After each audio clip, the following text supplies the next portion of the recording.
Well, hello everybody. Hello, Bettina. How are you today? Hi, Eric. Hi, everyone. I'm doing great. How about you? I'm doing good. Um, we're a little bit late getting on air today, and we had a discussion before the show, and kind of wondering whether we should tackle it. We figured, what the heck? We want to talk a little about gender and gender interactions.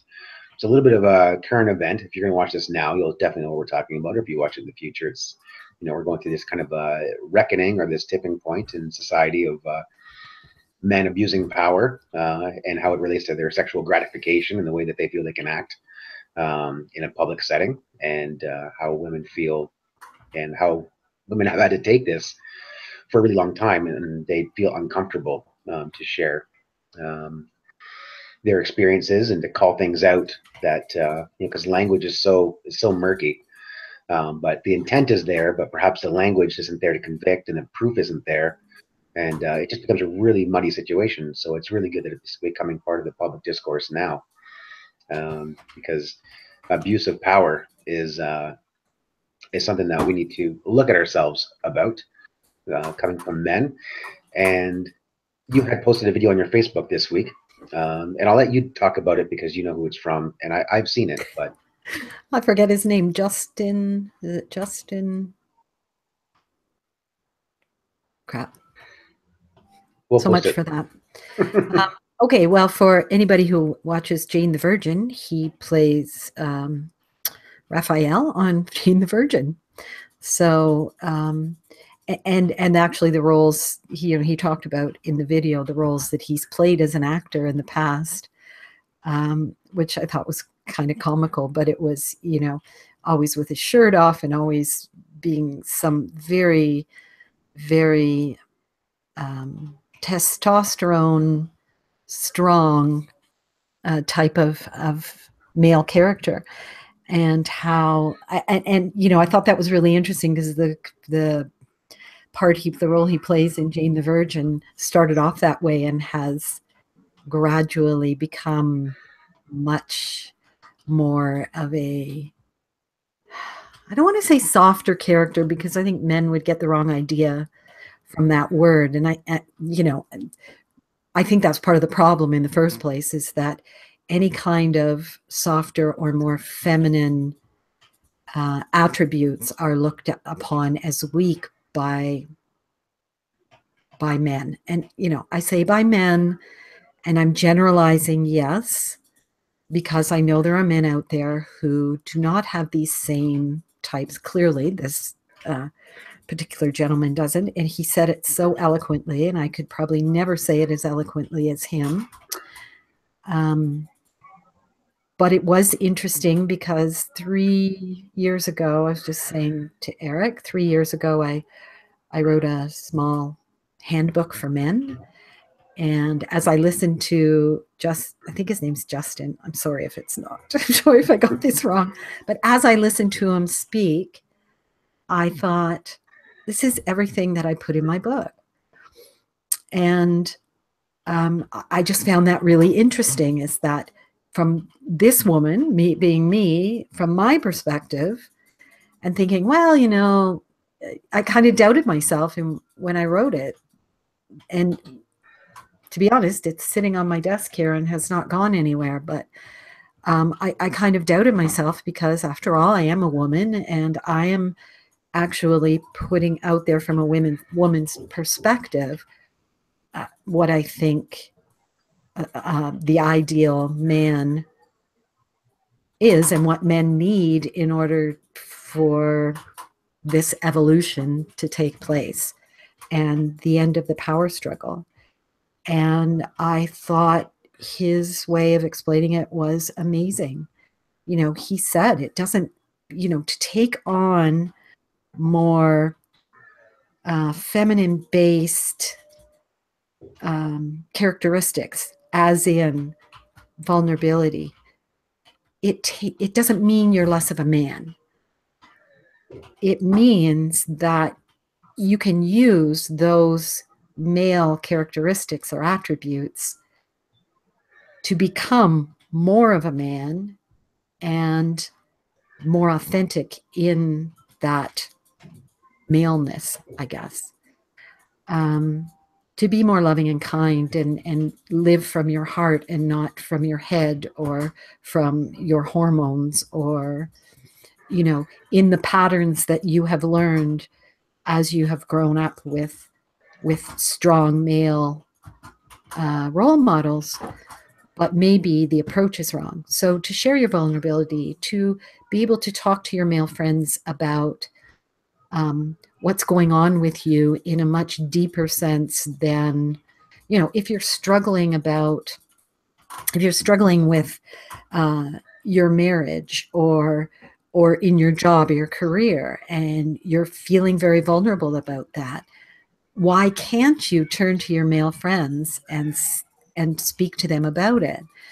And something that I wrote in my book and something that he kind of confirmed for me was, you would be surprised, men, when you do finally get the courage to share your vulnerability, how many of your friends will say, oh God, I'm so glad you said that because I've been feeling the same way, or I have felt that way in the past, or oh man, I had no idea you were going through this. And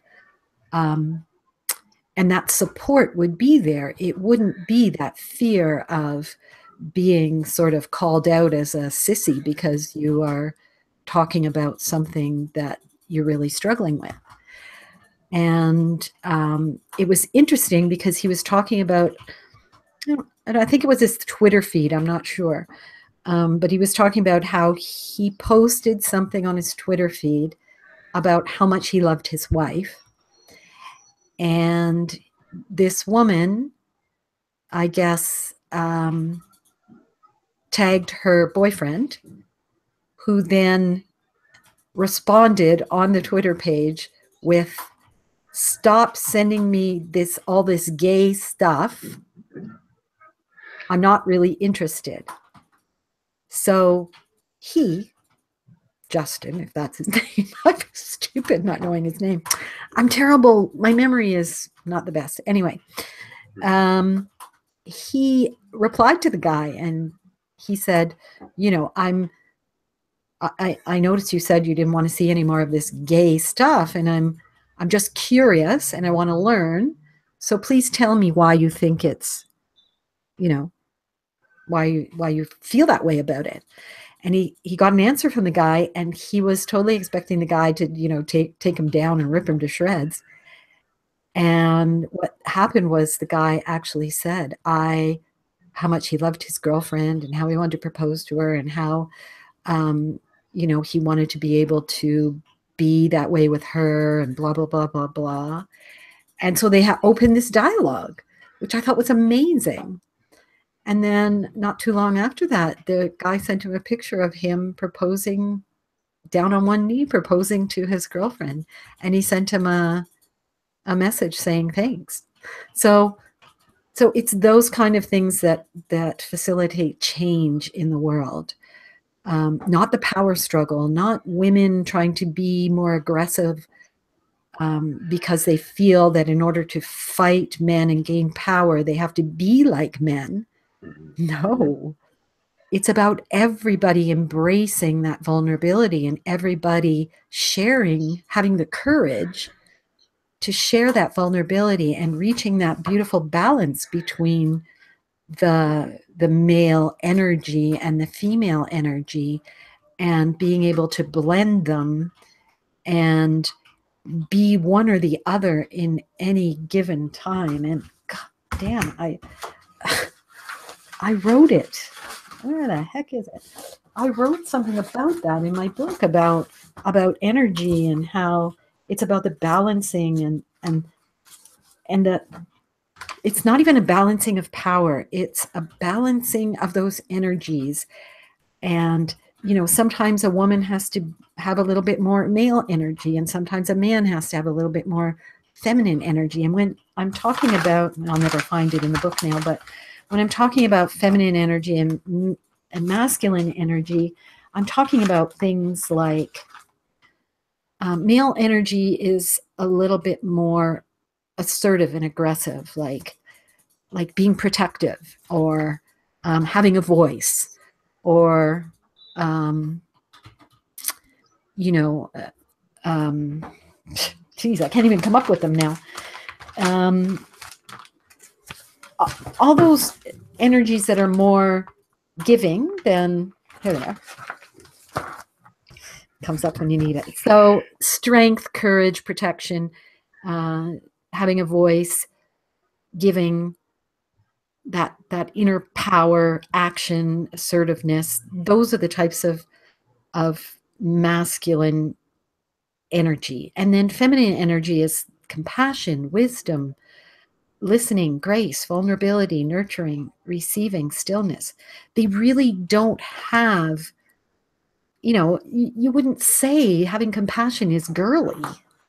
You know what I mean? Like it's kind of funny the way we think embracing, as a man, embracing feminine energy is going to make you a sissy or, gay, which, I don't get that, but, that's just me. And that as a woman, having too much masculine energy is going to make you hard and have a rough edge. And, but it's all where that energy comes from. If it comes from that loving presence within, it comes across as totally different than if it were to come from wanting to gain power or, wanting to feel better about yourself or wanting to prove something. So, yeah, I think that, and maybe we can post a link after the show, but I think that video was a video that all men should watch because it's very relevant right now.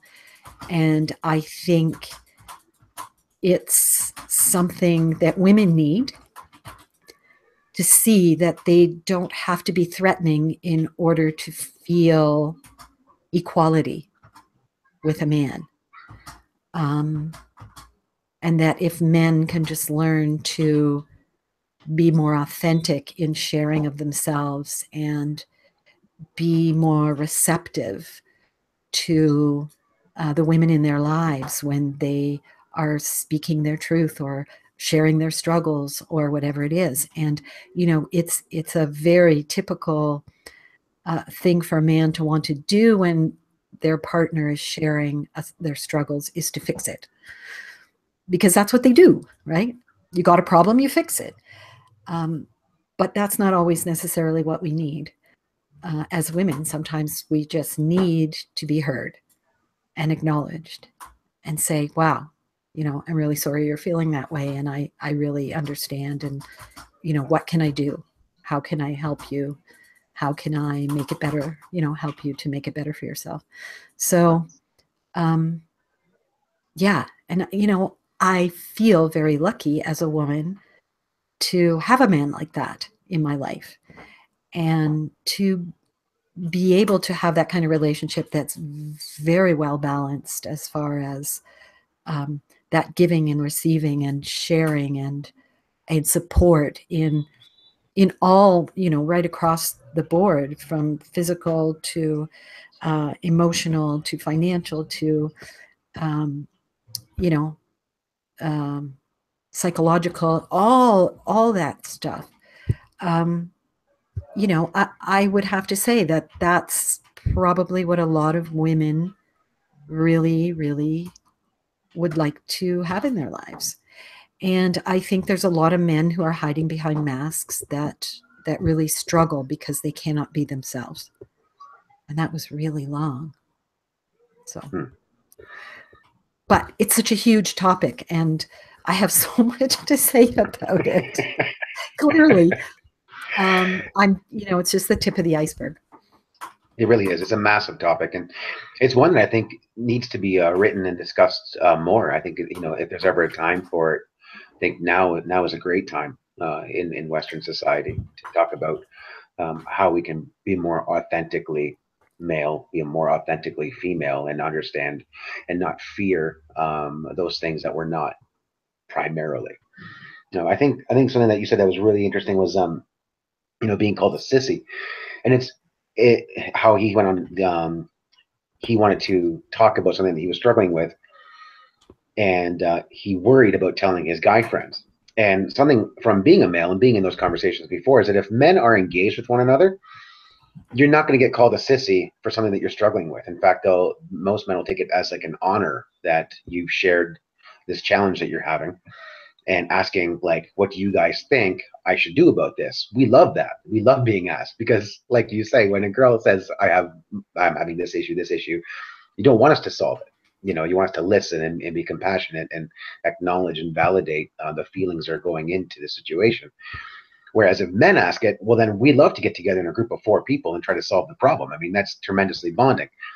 But if a man isn't engaged, if you're not in a conversation, if there isn't an emotional connection to the other man, then we have been taught that, well, what we need to do is we need to reject that.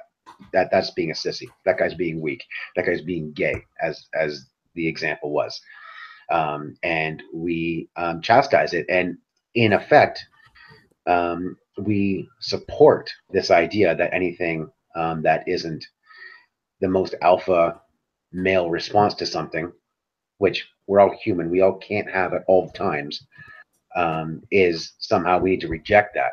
And then we lose this authentic part of ourselves. We lose what is truly going on inside of us. And the more that we feel that we can't be authentic, the more the shadow comes to the surface. Debbie Ford's work, I just absolutely loved reading through, because the more that we not allow our humanness to be communicated, to be connected with another person, the more of our shadow comes up. And then that's when these behaviors, like we're seeing so much in the public sphere right now, that's when these behaviors occur. Because no human thinks it's okay. I mean, I really don't think at a core level that any human thinks it's okay to make snide comments, to make sexual comments, to reduce somebody to an object, to throw it out there that, hey, I like the way you look. I'd like to have sex with you. I'd like these things. We know that doesn't feel good, but we're taught to be like this false view of some sort of dominant alpha, that is part of that, and actually it's not. That's creepy. That doesn't get you any status points with women, I really don't think. If one woman is being inappropriately talked to, a second woman who's watching it doesn't go, oh wow, what a strong male that is. They think, what a creep. That's disgusting. Like, if you actually knew how to talk to a woman, you'd do much better. But it's like, amongst these men who are all disengaged with one another, it's like, ha ha ha, look what he said to her. Ho ho ho, he just says whatever he wants. Oh, that's so cool. And this is what needs to be deconstructed, and this is what needs to be, we've somehow put this false model up on a pedestal among men who are all disengaged with one another, and it's causing real harm. Yeah, it really is, and it's all based on fear. I mean, the whole thing. Right. The Like, what? men Yeah. What that if I'm do not this it, strong? Yeah. the men that do it, and the men that are covering for them. It's all because of fear and how will I look, and I mean, I know in the entertainment business, it's like, if I come out and share what I know about a certain person, will I ever work again? So there's a lot of fear, I think, around it, both in the ability to share a problem, right down to calling someone else on their problem when it's brought to the light, or when they are made aware of it. And I mean, face it, what man, if they were treated the way some women are treated, would take that? They would not, be a shrinking violet about it. They would be right out there wanting their vengeance or their revenge or their justice or whatever it is. They would not be, sitting in the shadows afraid to speak up because of the scrutiny and the judgment that would be put on them, as most women are when they bring these things to light. Just the things, what they have to go through in the judicial process. is very tough and very soul crushing, really. You know, I don't care whether you're drunk or you're dressed provocatively or what. Nobody deserves to be treated in that way, man or woman, for that matter. It's about mutual respect, and it's about it's about standing up for other human beings, not standing up for men or standing up for women, but standing up for other human beings, and really, seeing something that isn't right and taking action and doing something about it. And that's where that male energy of taking action can be used in a very positive way. So. Yeah, and it's really need to acknowledge that this stuff goes on, and how gross it is for somebody who is the target of it. It's so gross, not only just because of what happens, but because it's something that's very difficult to be proved, and that's really unfair. I almost feel like it's only that being a male, I haven't faced that really at all. But I remember a little bit being a kid, and when unfair things would happen to you as a kid, but you had nobody to tell, because what are you going to do? The parents have all the power, the teachers have all the power, and what are you going to do when you're unfairly treated? You can commiserate with your peers, but that's really it, because you really have no recourse. You have no legal, or you have no power in the situation. And to have that happen, for an adult to do that to another adult, for a male to do that to a female in most cases, it's just really, really, really gross. And I think that needs to be more of the story, rather than who's next, or what a creep. We can actually move towards healing, rather than we can put the pitchforks down. Yeah, absolutely. Yeah. Yeah, and so speak to our humanity too, to other men. Like, come on, it's not pleasant, and it's not pleasant. So don't do that to somebody else. Yeah. It doesn't make you more. It doesn't make you more like of a leader, by any means. It's just gross, and other people see it as gross, but you just don't know it is. Yeah, and what did he actually say in the talk? It's not about being a man; it's about being a human being. Yeah. Did he say that? Yeah. I totally agree with him. It's not about men against women. It's not about being a good man. It's about being a good human being. And being a good human being takes the gender out of it and just looks at everybody as another human being. And would you want to be treated the way some human beings are treated? So do your part to stop that from happening. Yeah. Whatever it takes. Yeah. And and read some books on attraction and communication between the sexes. I mean, it's really just poor attempts. We can be sexual people, but we don't need to make other people feel uncomfortable, because we think that we're expressing it. That it's not true. It's a false expression. Well, I think in cases like that, it's not even that. I think it's a power thing. It's about having power over somebody more than anything else. And that whole idea that you don't feel good enough about yourself, that you're going to try and force people to bend to your wishes, which is going to make you feel better about yourself. I find that hard to believe, but that's how the ego works. And that is the story that the ego will be telling. If you do this, you'll feel better about yourself. You'll have this power over this person. Because, like, I'm thinking in terms of Harvey Weinstein, and if you don't do this, you'll never work in this industry again type of threats. And And that's just about power, you know. And having that sense of power makes you feel stronger, makes you feel better, makes you feel, like you're up on some pedestal, and makes you feel better about yourself. It won't in the end, I'll tell you that.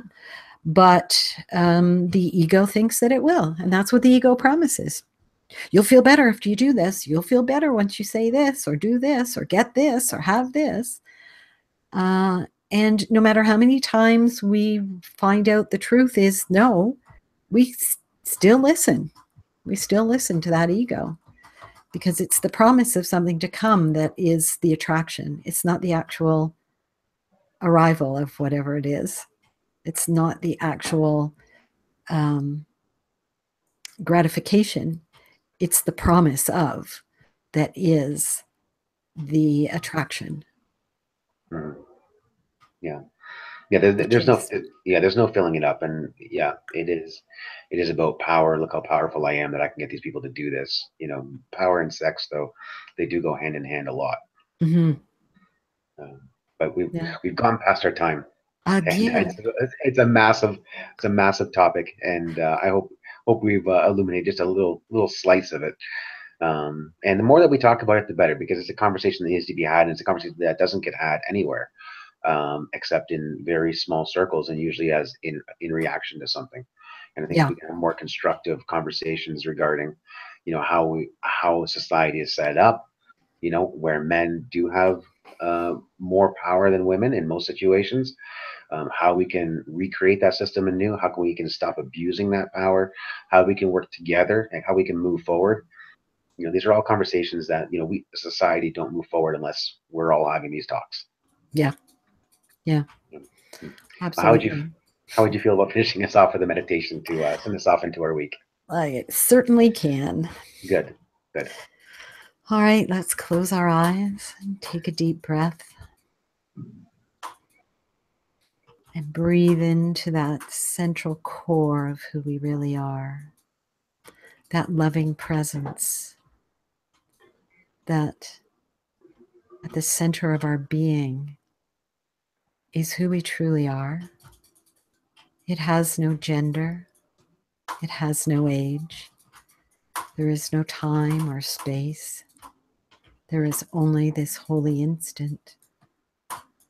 And the manifestation of this loving presence as it lives through this thing we call a body, whether it's a male body or a female body, makes no difference, because beyond that is the loving presence, the genderless, timeless, spaceless, ageless beauty of who we are, where we are all connected, we are all one, and we are love and wisdom, kindness, beauty, respect,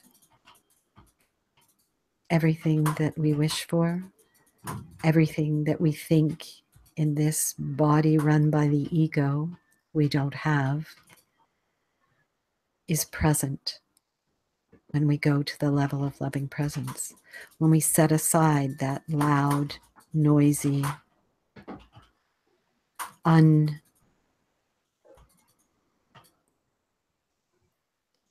unhealthy voice of ego that never stops, and how loud it can be, and how forceful it can be, and how unstoppable it can seem sometimes. And yet, just to step back into the awareness of who we really are, and we hear silence, the beauty of loving, peaceful silence. Let's all try and take a step into that silence, even if only for a moment to begin with, because that is where we see the truth, and that is where we can be our authentic selves. And when you're ready, wiggle your fingers and your toes and bring yourself back to the world. Thank you, Bettina. You're welcome. All right, everybody. Thank you so much for watching this week, and we'll see you all again next. Have a great week, everyone.